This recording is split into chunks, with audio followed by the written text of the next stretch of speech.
Hello, everybody, and welcome to A Balanced Life here at Black Star Network. Let me tell you, we've been talking about a lot of things over the last couple of weeks. How do we have faith? How do we walk in our purpose? How do we discover balance in the things that are needed in our lives in order to move us forward? Well, today we're going to talk about one of those things that often paralyzes us from being able to be our best selves. Today, we're talking about fear. Now, I will tell you that there is an acronym that most people have heard, and it is called FEAR, false evidence appearing real. And today, our panel, we're going to begin to talk about that for a little bit because sometimes we can't find balance because we can't get our head on straight. There's a palpitation in our heart. There's something that's going on with us that keeps us from really being able to address those things that will allow us to move forward. So today we are joined by Dr. Jennifer Bishop, Dr. Aaron Bishop, Dr. Terry Whit Bailey, and Dr. Tierney. So all the doctors are in the house today. Hey, everybody. Hello.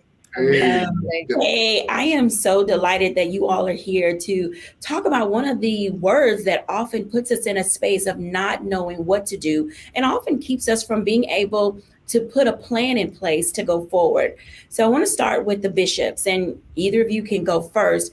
Talk to us a little bit about how we can look at fear from a perspective of helping us versus hindering us. This is a great topic. Fear is something innately that we are all designed with, right? And so if we look back at times when the fear of knowing that something is coming towards you and you need to be keenly aware of it, knowing that there is something that could be detrimental to you, that is important. So fear is something that can be helpful, but fear also can be paralyzing. And so we have to recognize the difference between the two and how do we use it so that it is to our benefit and not our detriment. Exactly. Everything she said. I mean, I think that both of you in stating that, and you approached it in such an interesting way because it was kind of light, it was kind of airy, but oftentimes when we talk about fear, we literally get a knot in our throat. It's almost like somebody gave us a good gut punch and we're like, oh my God, that just literally knocked the wind out of me. So talk to us for just a few minutes, if you will, about the what ifs, because we spend so much time in the what if space till oftentimes that is the thing that gets our head screwed up. It absolutely is, because instinctually we are finding out whether we're going to take flight or fight, right? Mm-hmm. And that fear is just a thing that makes us understand the power of our awareness. We always talk about on this show and many other platforms about self-awareness. So whenever the power of fear comes along, you need to put yourself in that holding pattern and breathe, examine, find out if there's something that your survival instinct requires you to either fight or take flight. And the beautiful part is, if you choose to fight, you can go into a space of creative leadership or creative power to be a solution to yourself.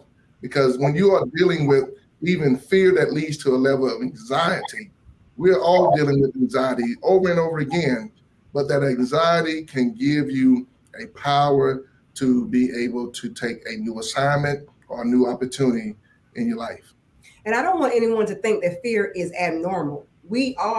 It is a part of something that is built inside of us. We learn that there are things that we should be keenly aware of, again, that will be of your detriment, will be harmful to you. And so you use that to recognize, no, I shouldn't go over there, or there's something that's behind me that I need to be aware of. It's a security as well, but we have to learn how to use it. So again, that it does not take us to a place where we cannot move forward. We need to use it so as an ally and not an adversary. Excellent. An ally and not an adversary. And these are times where we try to figure out, as Dr. Tierney always talks about, ways to level up in our lives. And fear can be a stumbling block or a stepping stone. Talk to us about that, Dr. Tierney. So just some of the practical ways of how we can use fear to be a stepping stone. Jimmy Iovine, who is a music executive, said that fear has a lot of firepower. And if we can figure out how to use that fear to push us from behind instead of stand in front of us, then that's when we're really standing in our power. And so when we hear things like that, and it's like, okay, but I'm afraid right now. So how do I use that to push me from behind instead of stand in front of me? This is what we have to use our fear to inform our next step.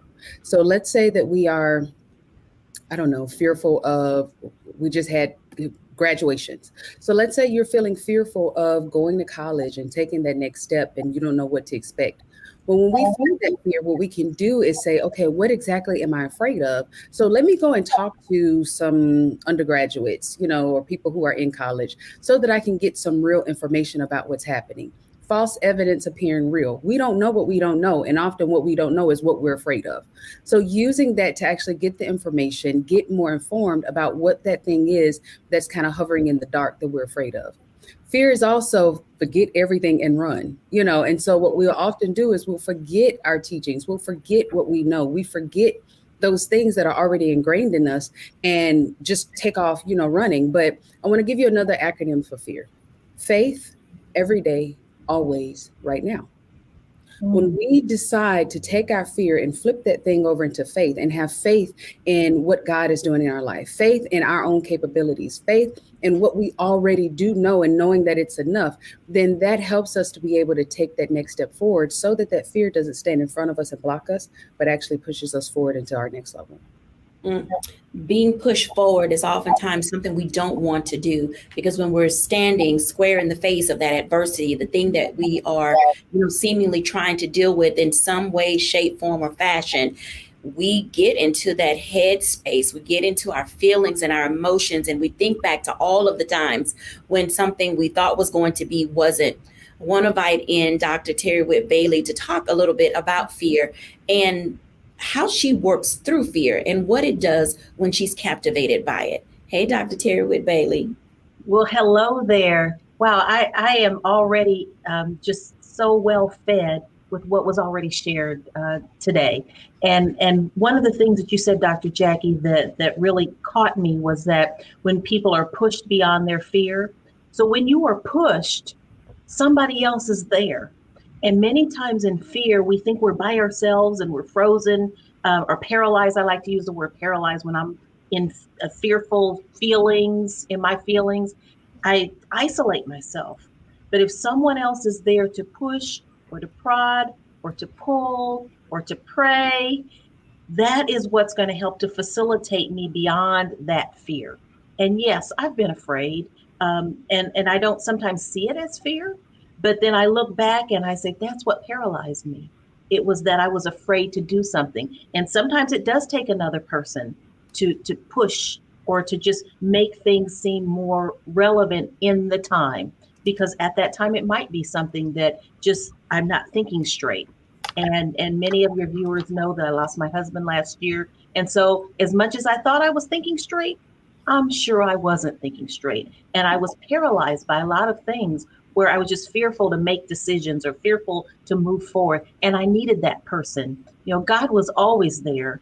But there were times when I wasn't listening well enough. In my humanness, I wasn't listening. And so I needed those additional people that I trust. So again, you want to be around those people, especially when you're in a vulnerable state, to be around those people that you trust in order to push you to that next level or push you forward beyond that state of being paralyzed. Absolutely. I want to invite in Pastor JT to join this conversation, because there are going to be times when you don't know what to do and you don't know who to call on. And Pastor JT brings to us a very unique perspective as it relates to how do we as believers rise to the occasion when we are often paralyzed by fear and facing the unknown. Hey, Pastor JT. Hey, how you doing, Dr. Jacquie? We are good. Man, glad to be back. Man, I missed y'all. But to come back on this amazing topic, fear and faith. And I love the way Dr. Tierney talked about fear and then had the acronym about faith every day.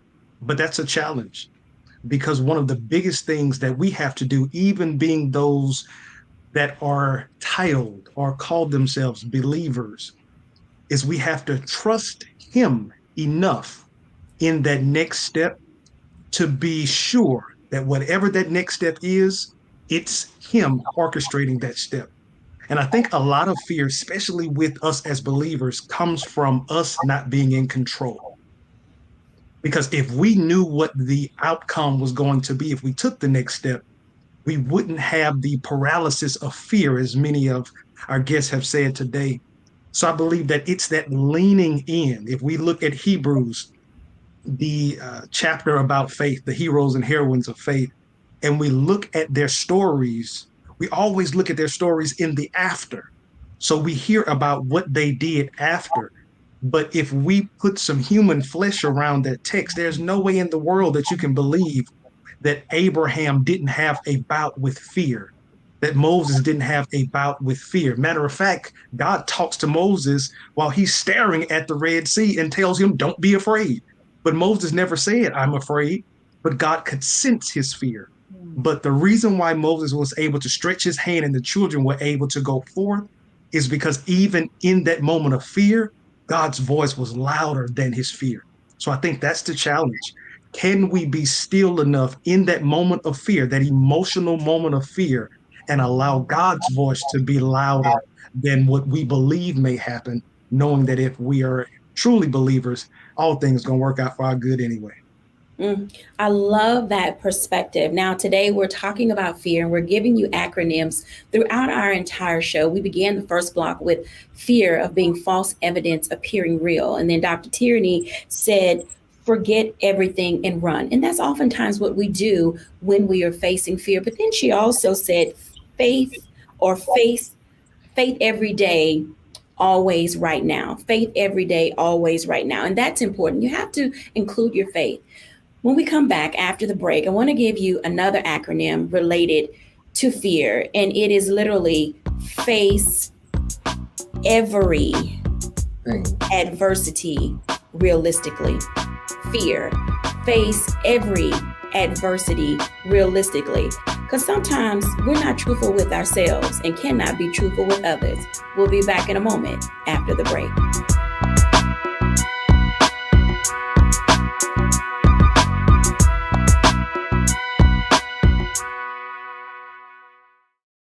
Folks, Black Star Network is here. Hold no punches. I'm real revolutionary right now. Black power. Support this man, Black Media. He makes sure that our stories are told. Thank you for being the voice of Black America, Roland. Stay black. I love y'all. All momentum we have now, we have to keep this going. The video looks phenomenal. See, this difference between Black Star Network and Black-owned media and something like CNN. You can't be Black-owned media and be scared. It's time to be smart. Bring your eyeballs home. You dig?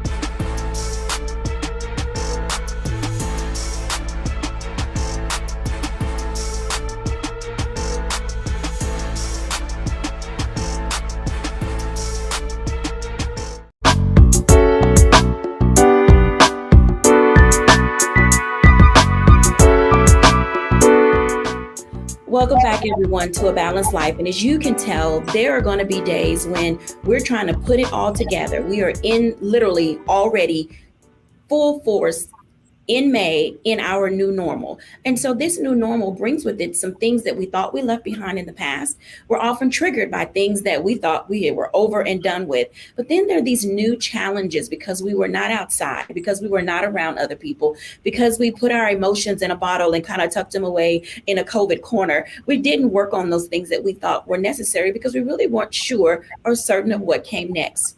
Well, here we are in this space in 2023, really talking about, can we face every adversity realistically? That's another form of fear. We don't have the capacity or the coping skills to face those things that we need. And I want to ask Dr. Tierney about that, because what does it look like trying to cope with the things that we know we are not being realistic or honest about in our lives? It's very hard to cope or deal with or address the things that we won't first really be real about. If we still are in this delusion of grandeur about what our situation is, what life is, and that could either be that we're making a mountain out of a molehill, or we are imagining what could happen, and we're playing the what if game of what if this happens, what if that happens. But in either one of those scenarios, we're not in the right now. What is actually right now in front of me on my plate, then what that does, it makes us even more anxious, or it can even make us even more depressed. And it's very hard for us to really get a grip on where we are and what's happening, because we're in these two camps. So the first thing that we have to do is really just do some grounding. What is happening right now? And it can be just as simple as, I'm sitting in a yellow chair. I am talking to you right now on this video. Just do some basic grounding techniques that help you to stay right where you are, right in the present. Look at what's happening right now, not what you think will happen, not what it might happen, not what they said that might, not any of that, but just truly what's right here in front of you. And once you do that, you'll find that you'll be calmer. You'll be able to think clearer, because you'll only be facing what's right in front of you instead of what you think might happen, or some things that might have been behind you that are no longer a part of your reality. I had to pause for a moment, because when you talk about reality, sometimes what I think is real and what is happening in my life and what is going on, because I haven't weighed all the factors that go into it, I'm not really being realistic about what the potential outcome can be. And that could be at the beginning, the middle, and the end. It could also be whether what's up or what's down. Dr. Bishop, talk to us about that for a moment, about being realistic, because even in your work of what's next is now, if we're not realistic about the things that we face and the role that we play in them, we oftentimes can lead ourselves in a misdirection. So I like to look at it from a perspective, right? So again, fear is tangible at times. It's palpable at times. And what I have done and ask people to do is look at yourself retrospectively and look at what you dealt with that was fearful. And if you could have asked yourself at the age that you are now, the things that you thought were going to cripple you, the things that you thought that you could not overcome or surpass, when you look back at it, and you see that it was either it didn't happen, or it wasn't that bad, or that you stepped out on faith and you continued to walk in spite of what fear may have presented itself to you, you survived. And so another thing that I like to do is I'll talk to my future self, because my future self can give me perspective as to what I may be looking at from this lens of life that I have, and how it may not be as bad as it are. I think it's like 40 or 30% of what we anticipate never happens. And a lot of that is fear. But I'll give this to Bishop after this. 2 Timothy 1:7 says, I did not give you the spirit of fear, yes, but of power, love, and a sound mind. And so he's not saying that fear doesn't exist. He says, I just didn't give it to you. And so if we recognize that while fear is and can be used as an ally in one perspective, it also can be an adversary. So perhaps we should stop using the word fear when we're trying to tangibly explain how we feel. Anxiety, we feel paralyzed. When we change the way that we explain what it is, then we can take the power that fear gives and then change our perspective. Amen. Hey, listen, when she brought up that Bible study about 2 Timothy, I've always loved the study of that scripture, because it says power, love, and a sound mind. And you have to work yourself backwards with that, with sound mind, love, and power. And so when you go from one zone of sound mind, then love, and then power, you're taking each one of those steps towards leveling up, because it's all about how you increase your emotional awareness in that experience. So here is what my acronym is. It is face everything and rise, right? But sometimes we do it all at the same time when we face literally everything, and it becomes overwhelming, because fear can be overwhelming, right? Anxiety can be overwhelming, but you have to literally put one foot in front of your other to deal with every mountain. As Dr. T said a few minutes ago about the reference to mountains, right? Sometimes the mountain is you. And when you look at what we're doing with mountains, it says in the scripture clearly, right, Pastor JT, if you have the faith the size of a mustard seed, you can move mountains. And many of us have to recognize that some of these dangers seen and unseen, some of these fear issues we're dealing with, it's been dealt with before. And so when I make the reference to faith the size of a mustard seed can move mountains. What we have to understand is that people have been moving mountains by faith for a long time. And so just be patient with yourself. Give yourself space and grace to go from a sound mind to loving the space you're in so you can have power to exist. I'm going to ask Pastor JT to just jump right on in there. Yes, and he gave me that alley-oop. I normally reference different versions of the Bible because it gives us a little bit more deeper insight into the scripture. And when you look at that same scripture, when we think about sound mind, in some translations, that phrase sound mind is self-discipline. Yes. There's a quote by Arnold Glasgow that says that fear is the lengthened shadow of ignorance. What that suggests is that oftentimes we're fearful because we're not prepared, which goes back to the space of being real with who you are, being real with where you are, and even being real with where you are attempting to go.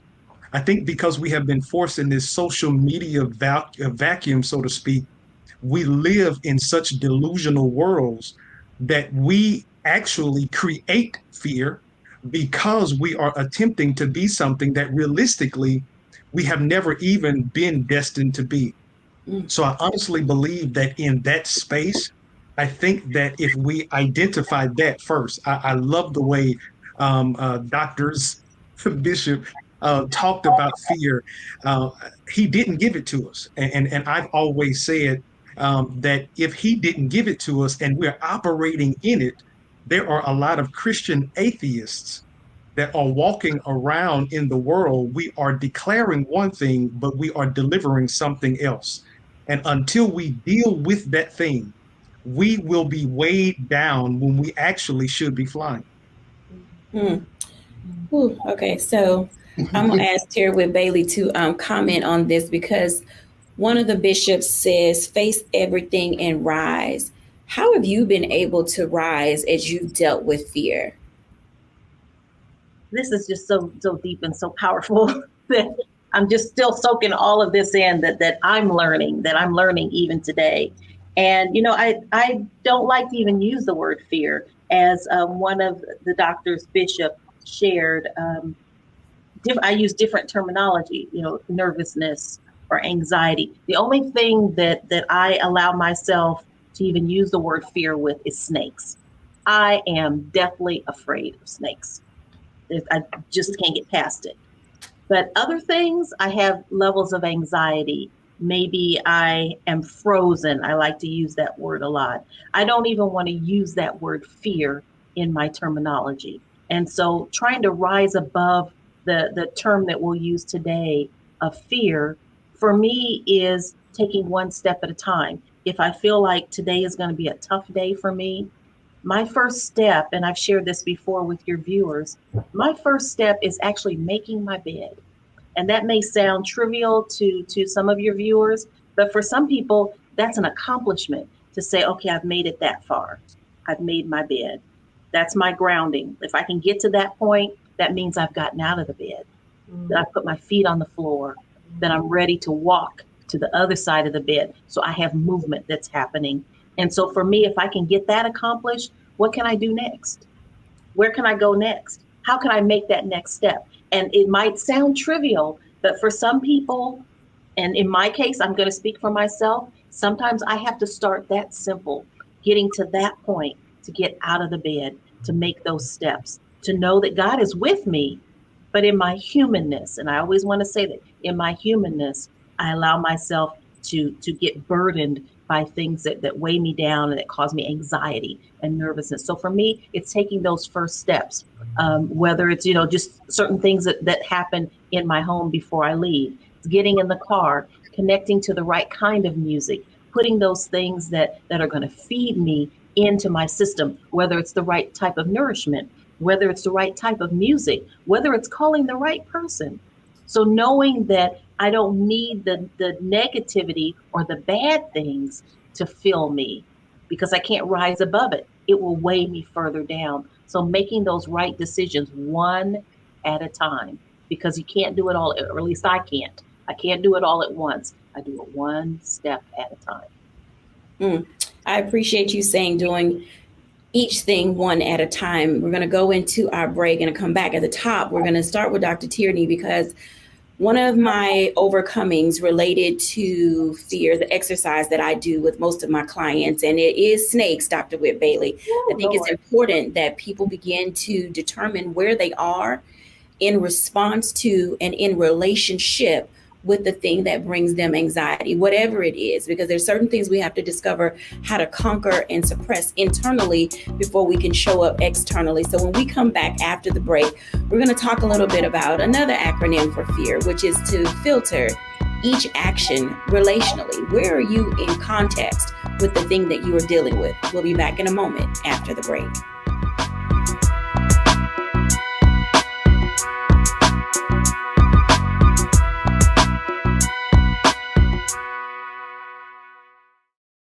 Hatred on the streets, a horrific scene, a white nationalist rally that descended into deadly violence. White people are losing their damn minds. As an angry pro-Trump mob storms the U.S. Capitol, we've seen We're about to see the rise of what I call white minority resistance. We have seen white folks in this country who simply cannot tolerate black folks voting. I think what we're seeing is the inevitable result of violent denial. This is part of American history. Every time that people of color have made progress, whether real or symbolic, there has been what Carol Anderson at Emory University calls white rage as a backlash. This is the rise of the Proud Boys and the Boogaloo Boys. America, there's going to be more of this. Here's all the Proud Boys, guys. This country is getting increasingly racist in its behaviors and its attitudes because of the fear of white people. The fear that they're taking our jobs, they're taking our resources, they're taking our women. This is white fear.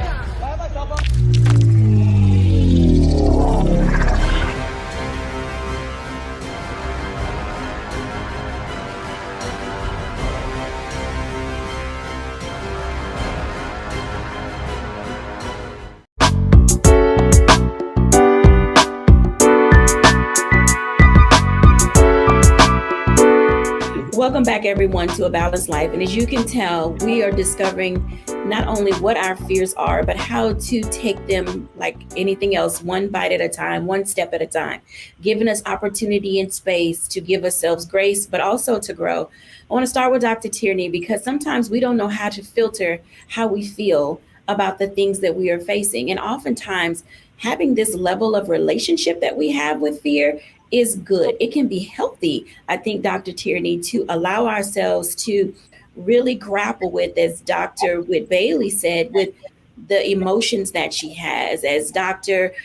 Jennifer said, being able to put a label on it and give it a name so we can call it for what it is. Talk to us about that in this process that we have to go through in order to grow. Absolutely. So fear is so important that I literally dedicated an entire chapter in my book to it, just to talk about it, because it's one of those things that'll quickly get us stuck, and so that we can't get to our goals and we can't reach that next level. But as we are assessing our relationship with fear, I think it's important that we also understand what type of fear we're talking about. So fear is a natural response. It's a natural physical response that we were given in order to help keep us safe. It's that healthy skepticism. So as Dr. Bailey was talking about that snake on the ground, well, there are some snakes that she does need to make sure that she does not touch, So in our ancestral days, when we were, nomadic and living outside amongst the elements and amongst the animals, we needed to have that healthy skepticism of our environment to make sure that we stayed safe. Now, that type of fear is one that definitely helps to keep us safe. So we're not speaking about necessarily that fear, okay? But it's important that we understand the difference between that fear and then the spirit of fear that we've been assessing earlier. That spirit of fear, that's that psychological fear. That's that fear of the unknown. That's that fear of the what if. That's that fear of am I enough? It's that fear, that internal fear, that fear that's really not real, that we are generating ourselves from an internal place. We have to make sure that we understand what type of fear are we talking about. you know. And once we understand the type of fear that we're talking about, then we can properly address it and we can properly use it for our benefit and keep it from standing in front of us. So for example, I had a client that told me, I am afraid of dogs. I'm afraid of dogs. I am so afraid of dogs. I'm so afraid of dogs. As she was saying this, she was actually petting my dog. As she's telling me she's so afraid of dogs, but she's petting my dog. And I stopped and I said to her, do you realize that you're petting my dog? And she looked and was like, oh my goodness, but I am so afraid of dogs. You know, there was a past traumatic incident in her past that she then learned and taught herself that I am afraid of dogs. Dogs are bad. But she was petting my dog because somewhere along the way, she'd actually moved past that, but she kept the same narrative without actually allowing her emotions and her life experiences past that point to catch up so that she can learn, oh, dogs really aren't that bad. It's not, you know, I don't have to be afraid of dogs anymore. So we have to take that moment to stop and say, okay, is this something that I'm telling myself, that I've been telling myself on a loop because of a situation that happened, because of something that transpired, that now I've just kept that same energy. And so now I've made that fear into a part of me, a piece of me that is now standing in my way. Is that something I need to go back and assess? Am I still afraid of dogs? Is that something that I need to have that healthy skepticism for? Or is this something that the enemy has tried to use to block me, to stand in my way so that I'm not able to really reach the goals that I want and I'm just keeping it on the loop and don't even recognize it? So when we're looking at our relationship with fear, we have to understand what that fear is, why it is, and then do the necessary steps in order to unravel that fear so that we can move forward. I think that that's vitally important as you're talking. I want to ask Pastor JT to come into this conversation because oftentimes switching that narrative in our head is not always that easy. Pastor JT, how do we get people to change the narrative, that negative self-talk, that personal criticism that is constantly there because we've heard other people say to us, like Dr. Tierney said, you're not enough, the self-fulfilling prophecy, or your parents were nothing and you're not going to ever be anything. How do we escape those things and change the narrative? I think one of the things that's extremely important, and I say this, and my sister has always said this, is that we need people in our lives that are coaches. I think sometimes it's hard for us to find that thing on our own. I think it's hard sometimes for us to look in the mirror and really be honest with ourselves because it's just something innately in us that we're always going to find an excuse of why. There are some grown people right now that will tell another grown person, that's just the way I am. You're just going to have to deal with it. And unfortunately, that caps them because there are some people that's not going to deal with that. So I think the first thing that has to happen, even as it relates to dealing with that negative self-talk, you have to allow somebody the space to come into your life to challenge you to go back to that place and identify when was the first time that you heard something negative about yourself. I believe that there was one show that we were on and we talked about, it was a financial show and it talked about our spending habits. And I think the age was 6 or 7. And I believe that it was discovered that many of us are in our 40s and 50s, but we're still behaving like we're 6 or 7 with our financial spending. Do you know there are some adults right now in there now, they're still living out of the brokenness that happened as a child? And so then it even makes it hard for them to accept something positive for somebody else, because now they start to look at that person who's speaking positively in them as to possibly thinking that this person has an angle.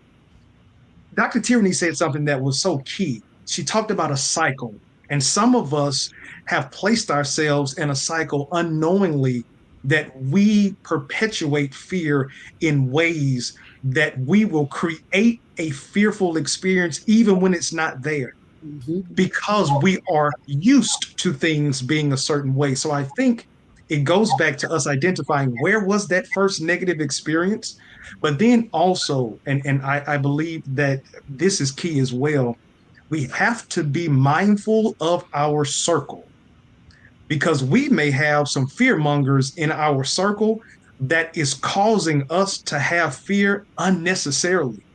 It's just like if somebody else has a fear and they will that fear on you. One of the acronyms, if I can throw my acronym out there for fear, it's false emotions appearing real. Whose emotion have you attached to your life that now you are afraid of something that before you encountered them, that wasn't your testimony? Somebody else was afraid of heights. You've never been on the 11th floor. So why now, when somebody else who'd been on the 11th floor got scared, they came down and told you how fearful they were, and you're afraid now to go to the 11th floor when your destiny really is supposed to be on the 20th floor? But you have allowed somebody else's fear to become yours. And we have a lot of people right now that are living an imposter's life because they have limited themselves to live out the fear of somebody else. I think that's an excellent segue, Pastor JT, because I was coming to the bishops about projection and the way that projection often puts us in spaces where we were never meant to be or destined to be. And Pastor JT said it well. You know, John Maxwell talks about the law of the lid, and oftentimes we are here in this space and the highest we can go is here, but we need to be up here. But somewhere someone has said something to us. Maybe we got too many no's, or, someone slapped our hand one time too many, or a door was shut in our faces, or people said something ugly to us. And we often cut ourselves short. And I think Jennifer Bishop said this maybe a few weeks ago, that sometimes we abort our plan before we actually get to the thing we're meant to be doing. Talk to us about that, bishops. I think Dr. Tierney said this a couple of shows ago, but I too went skydiving. It was something I had to do. I just had to do it. And so when I boarded the plane and we were taking off, people were asking me, "Are you afraid? Are you scared?" And I said, "No, I just want to do it. Let's go." And so it was a tandem type skydive. And even the person who was videographing and even the person I was going to do the tandem with, he said, "Are you nervous yet? Are you scared?" And I said, "No, let's jump out the plane right now. I'm ready to go." And so they, in that moment, and I don't know why, jumping out of a plane at 16,000 feet above the ground didn't terrify me, but it didn't. And I did not allow other person's projection of what should be terrifying to be on me, so that I did not jump out and do what I wanted to do, what was innate in me that I needed to do. And so what Pastor JT was saying earlier is paramount to all of this. The projection of other person's fear could be transferable if we take it in, if we ingest it. And you have to have that guard up that says, "That's not mine, that's yours. Mm-hmm. You keep that. It has nothing to do with me." Mm-hmm. Last thing I'll say is, I was listening to this young lady speak, and she said that she has a son who was just petrified of E.T. He had watched the movie, he was scared of it. And he thought E.T. was in her bathroom, was in a tub. Well, that was the only bathroom they had, so he had to go take a bath. Well, the mother finally said to the little boy, "E.T. is not real. That is not a fear that you need to have, because it is a fictional character. It is not real." So going back to the persons that you have around you, those persons who have experience in what we are afraid of, when we have that relationship with them, and that they can let us know what is real and what's not real and how to overcome it if we do face it, that is an important relationship to have. So perception and projection is critical, and making sure you have the right circle around you is paramount. I've been jumping at the bit to get to this conversation because I'm going to say this quickly, and then I'm going to unpack it. In order to grow through it, you got to go through it, right? And so when you mentioned about snakes earlier, I want to tell you something about snakes, because you got to go from a fear zone to a learning zone to a growth zone. And so imagine at the bottom of the mountain, that's the fear, right? Then by mid-level, you have the learning zone, but the peak of the mountain is the growth zone. Well, here's the truth about snakes. On every mountain, there's a snake line where snakes can't breathe at that elevation. And so when you're dealing with fear or snakes in your life, symbolically, you may be getting to a level where it's a rare air, or where you're projected to go has become such a divine assignment or just a special opportunity that snakes are your last part of your climb.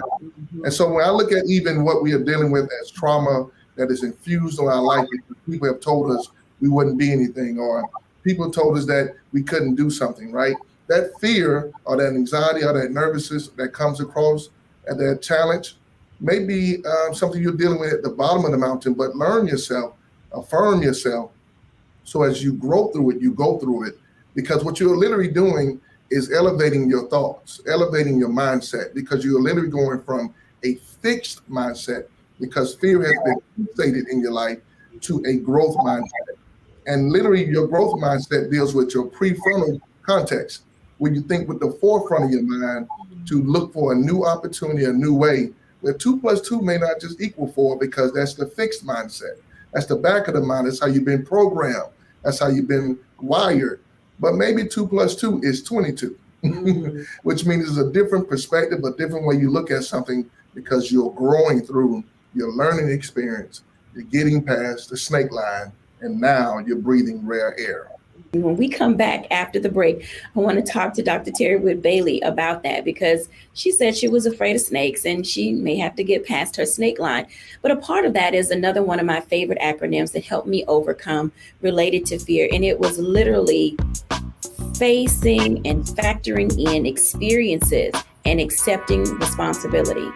Sometimes it is you, and you got to figure out what you need to do, how your life experiences can propel you forward so that you can move on. We'll be back in a moment after the break.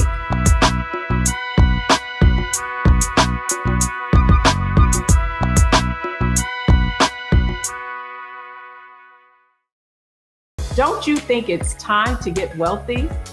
I'm Deborah Owens, America's Wealth Coach, and my new show on the Black Star Network focuses on the things your financial advisor or bank isn't telling you. So watch Get Wealthy on the Black Star Network.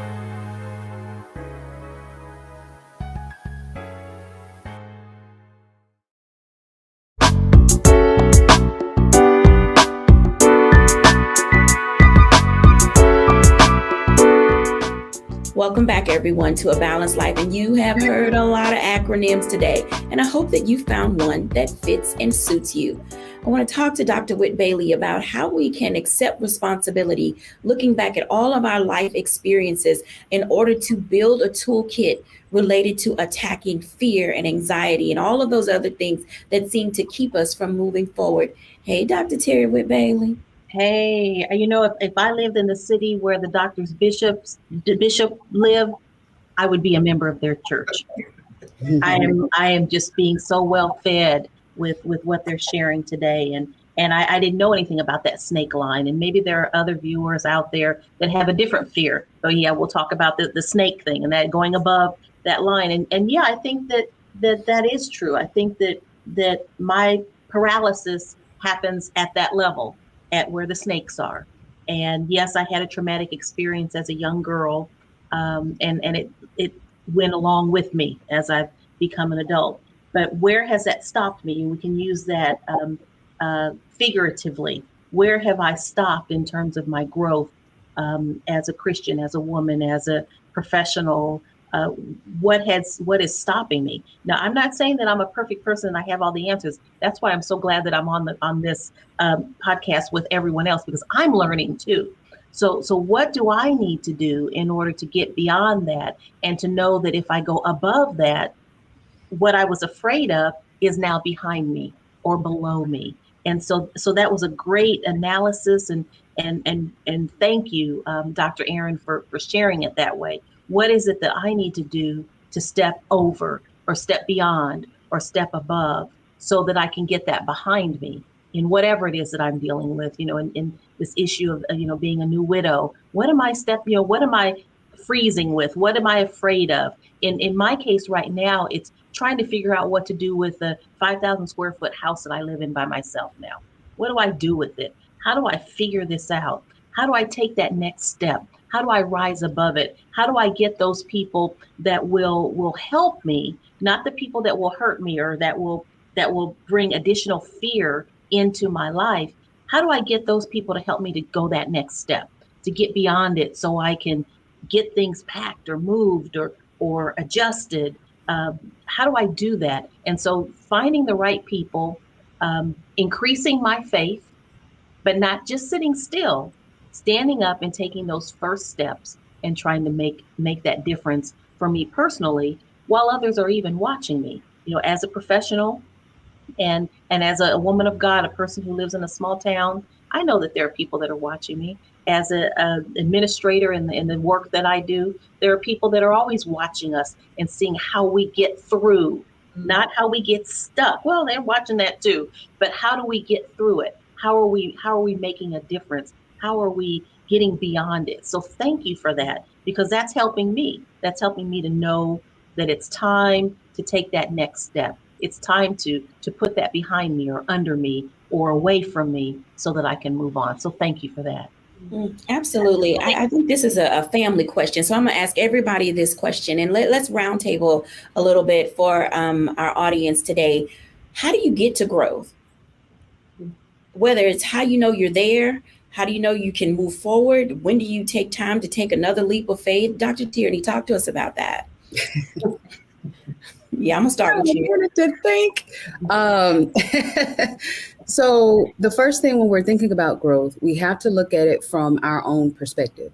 We can't look at growth through somebody else's lens. We can't look at it and say, look at their life. Like I can't look at, the doctors, bishops and go, oh, well, my growth is, see, when they got there, then when I get there, like that's the quickest way to stunt your growth, because you're trying to compare your process, your growth, your purpose with someone else's, so we have to first just look at yourself, and focus, keep your eyes on your own paper to then think about, what does growth mean to me? Where is it that I want to go? How am I uniquely qualified? What is my gifts, talents, purpose, and then look at, all right, am I moving the needle forward? As Dr. Bailey said, some days it might mean that I got out of the bed today and I made the bed. That's growth.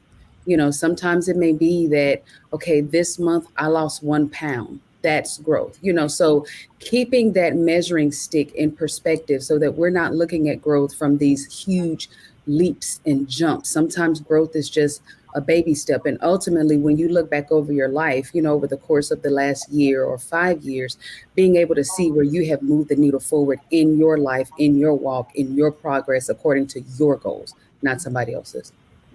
Absolutely. Pastor JT. Yeah, I'll be honest with you. I want to just say ditto. But one of the things that I would add is, I believe growth, especially in my lens, growth to me looks like how quick I got back up.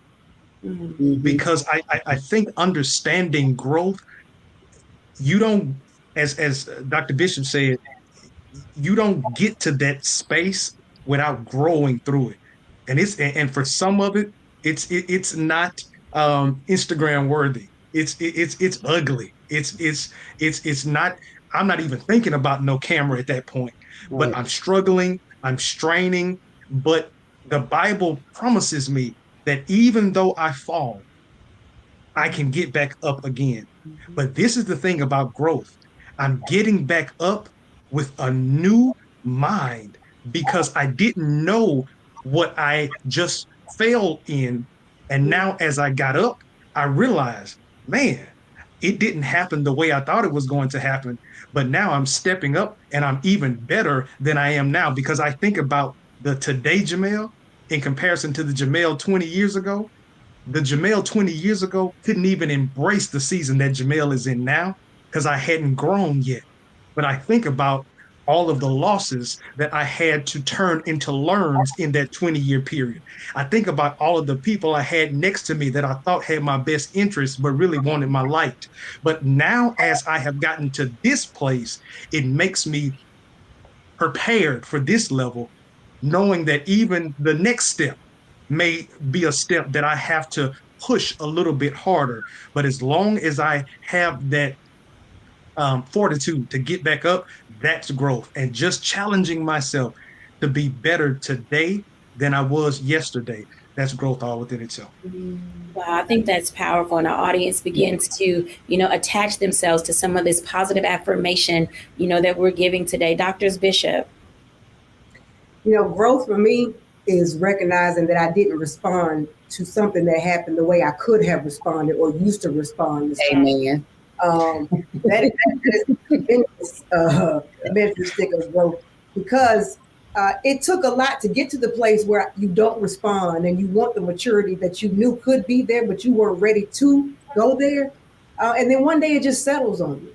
Yeah. And then you grow from that to the next level, but you celebrate every step of growth that you have and understand, and sometimes envelop the experiences that took you to the place where you can say that I have grown, and I'm glad that you met me today instead of yesterday. That's an important part of the process for me, and for the person that I'm becoming, because I also recognize, Dr. Tierney said it, who you see today is not who you're going to see tomorrow. I'm growing right now, being a part of this conversation.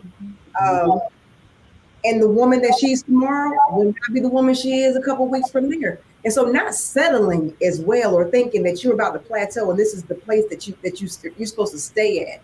There's always going to be a growth process. And in there comes uncertainty, anxiety, but there also should be the will to keep pushing forward. Fight through the fear, the anxiety, whatever you want to label it as, but you got to keep going. And here's my my thoughts. With growth, there's only two things, two dynamics to it for me. Either you prepare for growth or you repair from growth. So every day you wake up, make up your mind or make a decision to either prepare or repair, because growth is going to happen. It's part of life. I mean, if it's not, then why are these gray hairs on my chin, right? It was there years ago. If it's not, why am I bald headed now? I used to have an afro, right, JT? We used to have hair on our head, right? And so growth is a part of life. And if you don't prepare for it, you won't be ready for it. Because if you stay ready, you don't have to get ready. So here's what Marianne Williamson said. She said, our biggest fear is not that we're inadequate. The biggest fear is that we are powerful beyond measure, which means you'll get blessed from your growth, that you won't have room enough to handle it, right? But in repairing from growth, you'll get to a place where you are like, it was painful, but it was worth it. I got past the snake line. Yeah. Absolutely. I don't know if I said this before, but one of the exercises that I do with my clients is working with snakes. And the reason that I'm bringing this up again is because it deals with the role that trust plays, because oftentimes we think we have to go through all of it by ourselves, but you have to figure out how and who to bring alongside you. And in the time that we have left, I'm going to ask each of you to share, what is it that you look for when you can trust someone, or you're looking to trust someone to come alongside you to help you overcome the things that you are facing. Start with Pastor JT. Wow. The thing that I look for is if they've gone through something and come out of it. Because as we continue to go through life, we're going to always find those things that we have to go through. But you got to have somebody next to you that has gone through it as well, and you can both push through. Absolutely. Dr. Wynn Bailey. Well, you know, as a woman of faith, there's something about what God does and how God puts somebody in your life. And in my mature age, for me, I know when it's happening, and I know that's not the answer that you want, but things will happen. I was at a dinner one evening, and I was sitting next to a woman.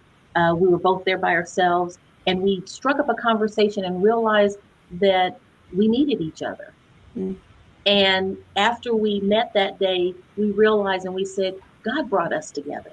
We both realized that. So for me, it's important to make sure that somebody has a God connection. I'm at I'll call it a vulnerable place in my life right now, just trying to get, my equilibrium, trying to figure out life right now. So I need to be around people that understand the power of the word, the power of God, and that are willing to take risks, but through faith. I think that's well said, because it may not be what I was looking for, but it was definitely probably something that someone needed. Sometimes it's connection, that builds trust. And with that, I'm going to ask the bishops to give a word, and then Dr. Tierney, and then we'll be on to my reflection. what Dr. Terry said exactly what I was thinking. And for me, I look for whether or not their presence is precious. Is your presence precious to me? Does it make me better? Does it make me want to be stronger and better than I thought I could? Does it bring out something in me? And not to be selfish, I look and ask and wonder, do I do the same thing? And that's when we can walk together, because 2 or 3 have agreed. So we can go forward together. So it's not just me getting and them not receiving. It's a relationship that is built. And so just like, again, Dr. Terry said that they conferred and said that there was something that was ordained by God to bring them together. And so that's important. Is your presence precious? I just need someone to have empathy for me as I go through my growth season, even my learning season, right? Because when I look at what I am going through, I need someone to understand that in the poetic expression of Tupac Amaru Shakur, that I may be the rose that grew through the concrete. That it took a lot for me to get here. And in this space where I'm learning from my fear and growing through my fear, I survived. I survived snake bites. I've survived grizzly bear attacks. Because as I go up that mountain of fear, I'm gonna get to the mountaintop. So just have empathy for me as I grow. Absolutely, Dr. T. And I'm a springboard right off of that and say that the thing that I look for in terms of trusting someone, I look for emotional intelligence and wisdom. As Pastor JT said earlier, sometimes we'll get stuck in our 6-year-old selves. You'll be 46, but really a 6-year-old. So I look for making sure that person has that wisdom. We may not have gone through the exact same things, but you may have a level of wisdom that I need to lean into, that emotional intelligence that lets me know you know how to handle me. When I'm being in my vulnerable state or unpacking my bags, are you going to take my bag and twirl it around your head, or are you going to show that compassion and that empathy, even if it's something that you've never necessarily walked through, but you have that wisdom and that emotional intelligence to be able to handle me appropriately and love me through whatever the season is, and vice versa, that I'm able to reciprocate that, for you. So that's one of the main things that I look for, or 2 of the main things that I look for: wisdom and emotional intelligence. Absolutely. Thank you, everyone, for sharing those wisdom tidbits with our audience. When we come back, I'll give my reflection.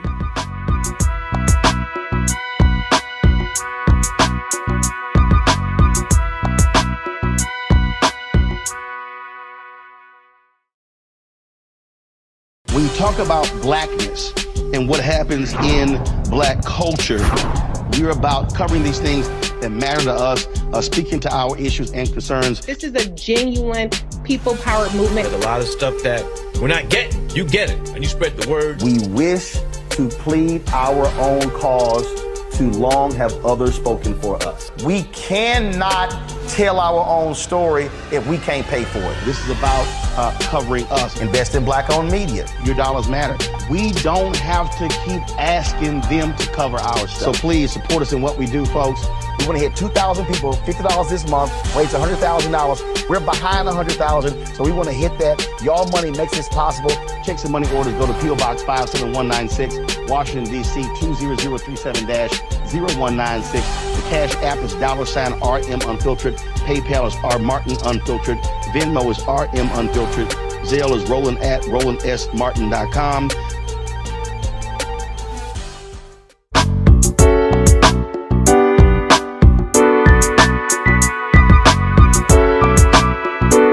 Welcome back, everyone, to A Balanced Life. And as you can tell, overcoming the things that we face can often lead us to a space of anxiety, being paralyzed, not knowing which direction to turn. But one thing that we've discovered today is that we do not go this journey alone. There are people who are out there who are willing to help us when we get to the space of knowing that we're ready for help. But in addition to that, there's some things that we learn that allow us to really accept and understand and identify that fear is false evidence appearing real. When we weigh it against our life experiences, against the ways in which we've been bolstered forward, the accomplishments and the achievements that we have, then we know that we can accomplish that which we set out for.